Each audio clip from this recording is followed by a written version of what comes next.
अस्सलाम वालेकुम जी। मेरा नाम है सजाद असगर और आप सबको स्टडी रिवर के प्लेटफॉर्म पे मैं खुशामदीद कहता हूँ जी। कैसे हैं आप सब दोस्त? आज काफ़ी अरसे के बाद आप दोस्तों के साथ मुलाकात हो रही है जी। उसकी रीज़न यही है कि मैं कुछ अपनी प्रॉब्लम में था। कुछ मेरे काम थे जिसमें मैं लगा हुआ था और अब इंशाल्लाह हम दोबारा से अपनी वही सीरीज़ को दोबारा से स्टार्ट कर रहे हैं जो कि हम करंट अफेयर की कर रहे थे। उस वक्त तो शायद इसकी इतनी अहमियत नहीं थी, करंट अफेयर की जब हम लोग कर रहे थे इतनी अहमियत नहीं थी अकॉर्डिंग टू वन पेपर के पॉइंट ऑफ व्यू से, ठीक है। क्योंकि उस वक्त जो क्वेश्चन आते थे वो बड़े इसी तरह के थे कि बार बार रिपीट हो रहे थे। अब चूंकि पीपीएससी में बहुत सारी चेंजिंग आ चुकी हैं, इसी तरह से वन पेपर में जो बाकी की एजेंसीज हैं लाइक जैसे एफपीएससी है, पीपीएससी है, एनटीएस है और भी पीटीएस वगैरह सारे, तो उनमें भी चेंजिंग आ चुकी हैं। अब ख़ास तौर पे पीपीएससी में जो चेंजिंग आई उसमें करंट अफेयर का पोर्शन बहुत ज़्यादा रख दिया है। मिनिमम 10 मार्क्स का तो अब जो है वो करंट अफेयर के क्वेश्चन आएंगे ही आएंगे। लास्ट टाइम जो है वो 10 से ज़्यादा थे, तकरीबन 17 या 18 या 20 नंबर तक भी ये करंट अफेयर के क्वेश्चन आते रहे हैं। तो अब इसकी अहमियत इस पॉइंट ऑफ व्यू से बहुत अहम है और इंशाल्लाह मेरी कोशिश यही है कि ये आपके सारे क्वेश्चन जो हैं वो कवर हो जाएं हमारी इन वीडियो में, जो हम अगली 7-8 वीडियो करेंगे उसमें, और उससे आगे चलते चलते जाएंगे। इसी तरह से ये सारे क्वेश्चन जो यहाँ पे मैंने लिखे हुए हैं ना, ये डॉन के जो न्यूज़पेपर है या दी ट्रिब्यून है उसी में से उठाए गए होते हैं और इंशाल्लाह ये आपके लिए हेल्पफुल साबित होंगे। मैं बजाते खुद बहुत सारे पेपर मैंने पीपीएससी के पास किए हैं और मैं वही जो टेक्निक अपने लिए यूज़ करता था वही आपके साथ शेयर भी करता हूं और उसी तरह से जो मोस्ट इम्पोर्टेंट क्वेश्चन होते हैं वही कोशिश करता हूं कि आपके साथ भी डिस्कस कर दूं। तो चलें, काफ़ी पर्सनल बात तो हो गई, अब हम यही डिस्कस करेंगे कि जो मैंने ये वाइट बोर्ड पे क्वेश्चन लिखे हुए हैं वो क्या हैं और इसके मतलब हम डिस्कशन स्टार्ट करते हैं जी। तो सबसे पहले जो है ना वो है जी फादर डे। तो फादर डे जैसे मुख्तलिफ किस्म के इंटरनेशनल डे मनाए जाते हैं, उसमें से एक डे है जिसको फादर डे का नाम दिया गया है। तो वो डे कब मनाया जाता है यहाँ पे ये पूछा गया है, तो अक्सर ये पेपर में भी पूछा जाता है। तो ये है जी 20 जून, ठीक है। 20 जून को हर साल ये डे मनाया जाता है जिसको हम फादर डे कहते हैं। आजकल तो आप लोगों ने बहुत सारे स्टेटस भी देखे होंगे, मुख्तलिफ लोगों ने अपने वाले साहब की पिक्चर अपलोड करके स्टेटस लगाया और फादर डे को मनाया, और लोग इस तरह से आपको इसके मतलब तो अभी अभी पता होगा ज़रूर। इसी तरह से जो new elected president of Iran, Iran के अंदर इलेक्शन हुए हैं और इलेक्शन के बदले में यानी कि जो बंदा इलेक्ट होके आया है उसका नाम पूछा गया हुआ है और इससे मुतल्लिका 2-4 ऑप्शन मैं यहाँ पे ऐड कर दूंगा, जैसे कि ये किस डेट को इलेक्शन हुए, उस बंदे का नाम क्या है, ये कौन से नंबर का इलेक्शन था, लाइक इसी तरह से। सबसे पहले लिख लीजिए ये डेट, यानी कि ये जो इलेक्शन है ये किस डेट को हुए हैं। तो ये हुए हैं जी 18 जून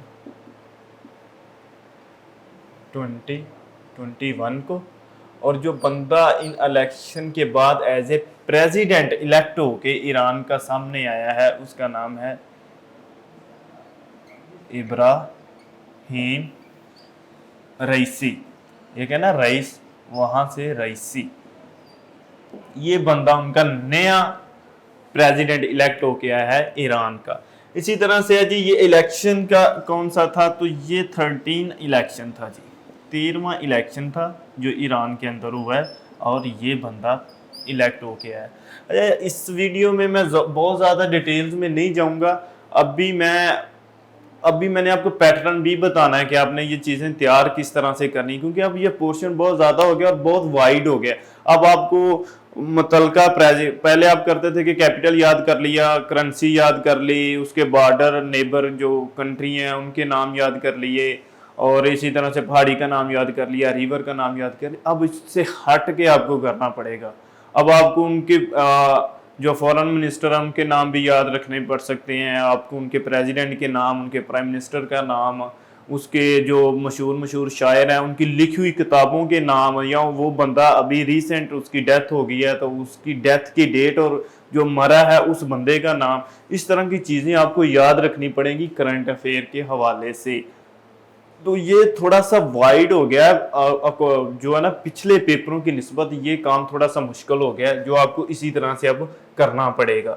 नई आने वाली वीडियो में मैं इसी जो करंट अफेयर को ना मजीद मुश्किल करता जाऊंगा और बताता भी जाऊंगा कि आपने किस तरह से इसको याद करना है। अभी जैसा कि ये मैंने सवाल जो है वो पास्ट पेपर में से उठाया, जो अभी पेपर हुए हैं ना उसी पेपर में से उठाया कि Imran Khan release package for GB, ये रिलीज था या कुछ और था, सम लाइक दैट, या अनाउंसमेंट थी कि जीबी के लिए जो बजट है वो इमरान खान ने कितना अनाउंस किया है, ठीक है। लेकिन ये पेपर में क्वेश्चन आया है जिसका आंसर ये है जी, ये 370 बिलियन रुपीज़ हैं जी, जो कि हमने, बल्कि जी इमरान खान साहब ने जीबी से मतलब मुराद है जी गिलगित बल्तिस्तान के लिए मुख्तस किए हैं सालाना, ठीक है। बजट जो आता है, बजट आपने याद रखना है जी, हमारा 30 जून पे जाके ये ख़त्म हो जाता है और 1 जुलाई से स्टार्ट होता है, ठीक है। तो फर्स्ट ये पूरा एक फिज़िकल ईयर होता है पाकिस्तान का। तो इसमें ये क्वेश्चन पूछा गया हुआ था।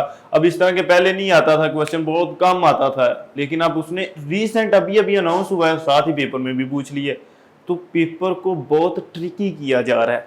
इसी तरह से आपने भी थोड़ा सा जो है वो अपने आप को वाइड नॉलेज की तरफ लेके जाना है। जिस तरह इसमें ये भी तो पूछ सकता है ना आपसे कि अभी जो इलेक्शन हुए थे गिलगित बल्तिस्तान के अंदर, तो वहाँ पे जो वज़ीर आला मुख्तस हुआ उसका नाम क्या है, तो वो आप भी याद रखने की, खालिद खुर्शीद उस बंदे का नाम है जो कि वज़ीर आला गिलगित बल्तिस्तान है।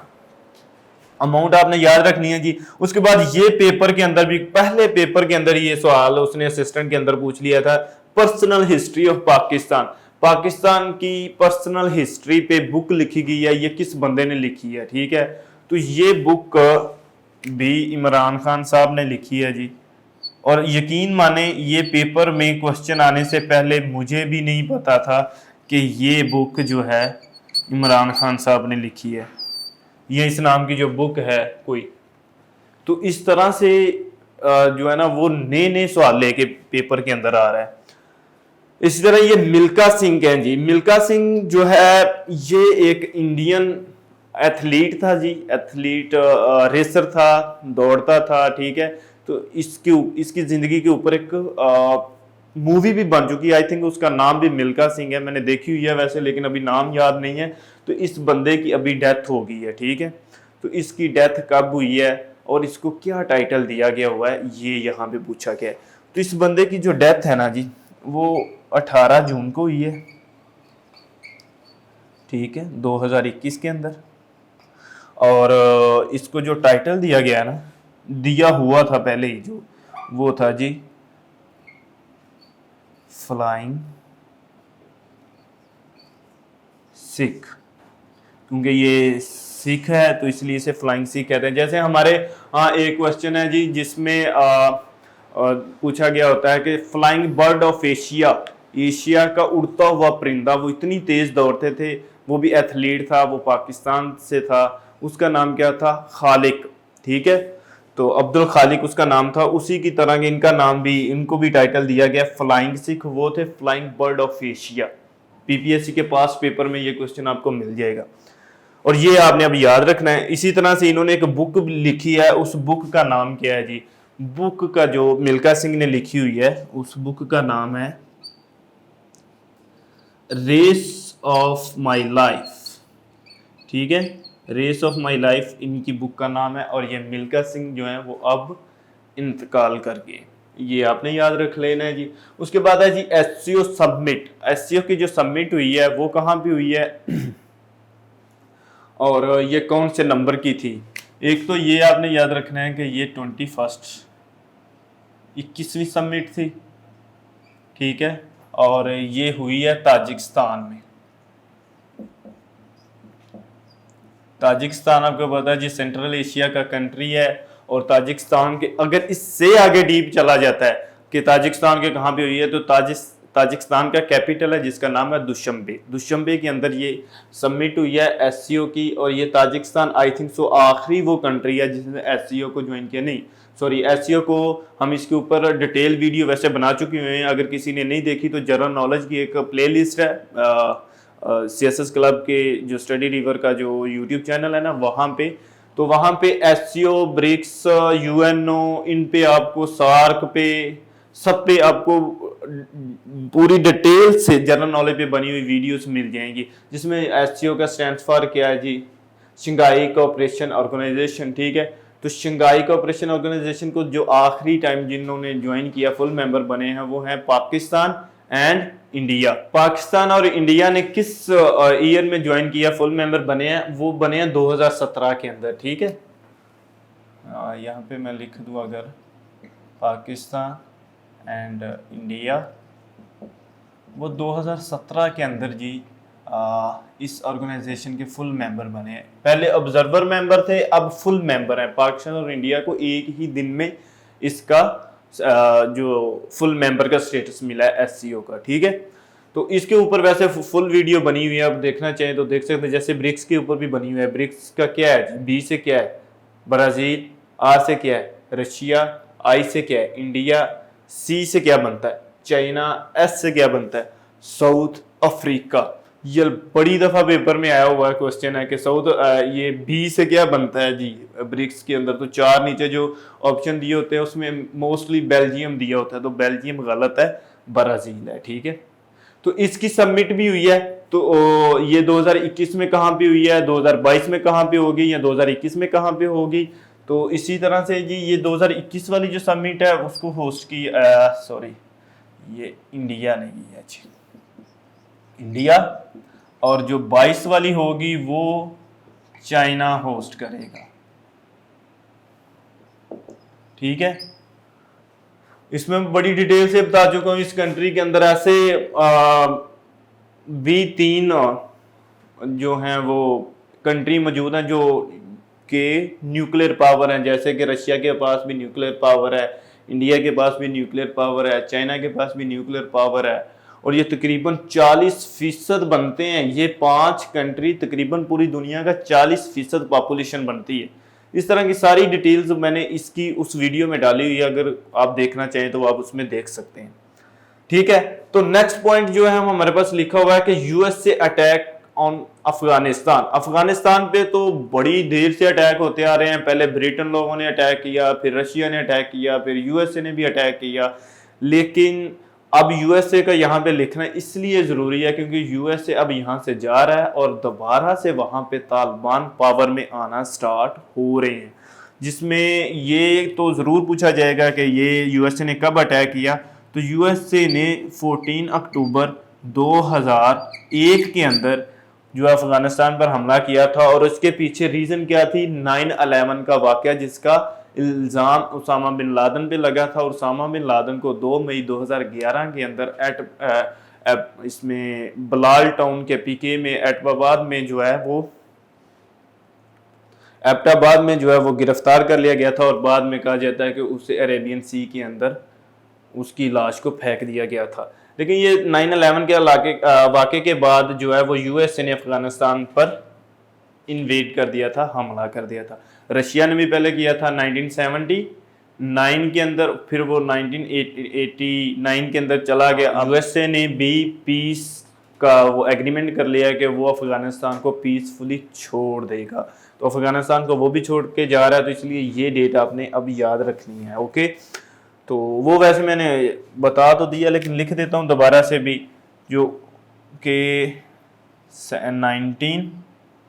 1979 के अंदर रशिया ने हमला किया था। ठीक है, यूएसएसआर कह लें उसको, उस वक्त यूएसएसआर था, रशिया नहीं था, यूएसएसआर।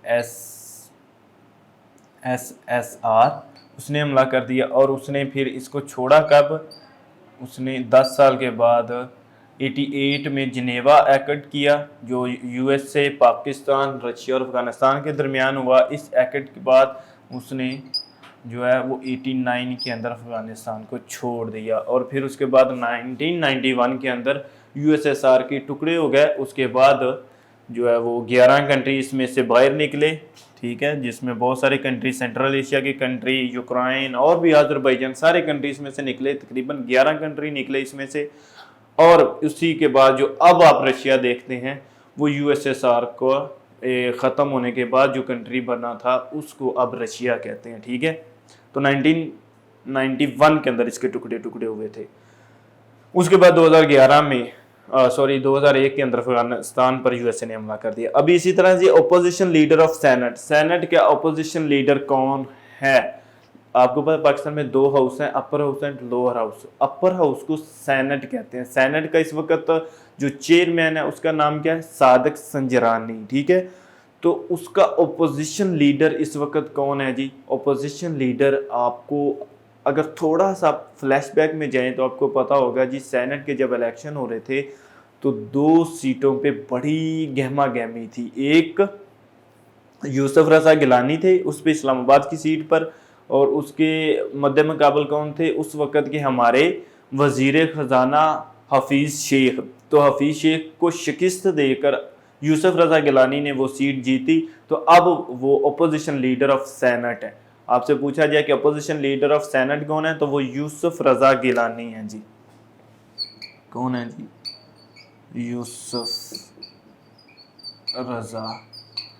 यूसुफ रजा गिलानी है, ठीक है। इसी तरह यूएनओ, यूनाइटेड नेशन, जीएस से General Assembly target to end which, या एरेडिकेट या ख़त्म कर देना, किस डिजीज़ को ख़त्म करने का टारगेट रख लिया है उन्होंने कि वो अभी ये इस डिजीज़ को ख़त्म कर देंगे। वो ईयर कब तक ख़त्म करेंगे? 2030 तक वो बीमारी को ख़त्म कर देंगे। लेकिन उस बीमारी का नाम क्या है जी? उसका नाम है एड्स बीमारी है जी। उसको 2030 तक ख़त्म कर दिया गया। एड्स को एक और नाम भी दिया जाता है, उसको HIV पॉजिटिव कहते हैं। पीपीएससी के अंदर पूछा जाता है HIV क्या है जी? HIV एक वायरस है और उस वायरस से जो डिजीज़ होती है उसको एड्स कहते हैं, ठीक है। ये आपने याद रखना है। और 2030 तक ये बीमारी जो है वो जनरल असेंबली, यूएनओ की जनरल असेंबली की तरफ से टारगेट रख दिया गया कि 2030 तक इस बीमारी को ख़त्म कर दिया जाएगा। और पहली दफ़ा इस बीमारी को कब आइडेंटिफाई किया गया था? तो पहली दफ़ा इस बीमारी को आइडेंटिफाई किया गया था 1981 के अंदर, 1981 के अंदर। और अब ये इंशाल्लाह 2030 तक ख़त्म हो जाएगी, ठीक है। तो ये हमारे क्वेश्चन थे जी जो हमने डिस्कस कर लिए इस वीडियो में। इंशाल्लाह आपको ये मेरा ख्याल है कि वीडियो अच्छी लगी होगी।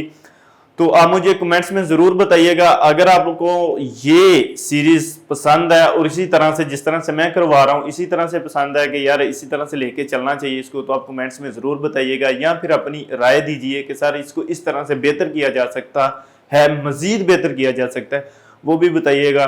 तो अगर आपको ये सीरीज़ पसंद आएगी तो इंशाल्लाह मैं इसको आगे लेके मज़ीद चलूँगा। थैंक यू सो मच जी। अल्लाह हाफिज़।